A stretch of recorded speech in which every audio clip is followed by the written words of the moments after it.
এই যে আজ শনিবার, ধরেন আগামী শনিবারে কোরবানির ঈদ।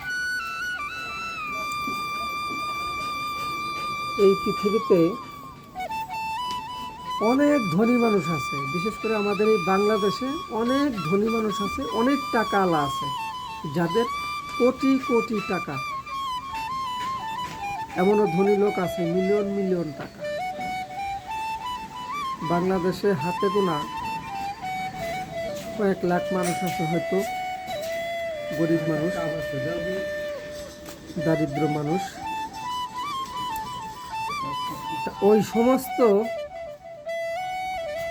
টাকাওয়ালা যারা, তারা যদি একটুখানি দয়া করে বাংলাদেশে যে কয়েক হাজার গরিব মানুষ আছে, ঈদ উপলক্ষে যদি একটু ভালোবাসা সহানুভূতি এই গরিব মানুষদের দেখায়, দয়া করে একটু ভালোবাসে, তাহলে কিন্তু প্রতিটা মুসলিমের জন্য, প্রতিটা গরিব মানুষই কুরবানির ঈদ উপলক্ষে দুটো ডাল ভাত আনন্দের সাথে খাইতে পারে।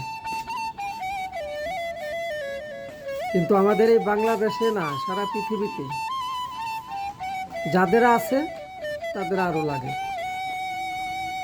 আর যাদের নাই তারা শুধু আল্লাহর দিক চেয়ে থাকে, তাছাড়া আর কোনো রাস্তা নাই তাদের। এই হলো দুনিয়ার অবস্থা, মানুষের চরিত্র। কুরবানির ঈদ অনেক লোক আছে যাদের টাকা পয়সার অভাব নাই, দেখবেন ফ্রিজ বোঝাই গোস্ত রেখে সপ্তাহ সপ্তাহ বইরা তারা খাবে। কিন্তু এই গরিব মানুষ, তাদের কি হবে? আমার মতো, আপনার মতো কয়েক হাজার গরিব মানুষের বাংলাদেশে আছে, তাদের কি হবে? বড় লোকরা খাবে, হাড্ডি ফেলাবে দুয়ারে, গরিব মানুষ দুয়ারে দাঁড়ায় হাড্ডির দিকে চেয়ে চেয়ে দেখবে। এই তো গরিব মানুষের খেলা। আফসোস করবে, কিন্তু খাইতে তো আর পারবে না। কিভাবে খাবে?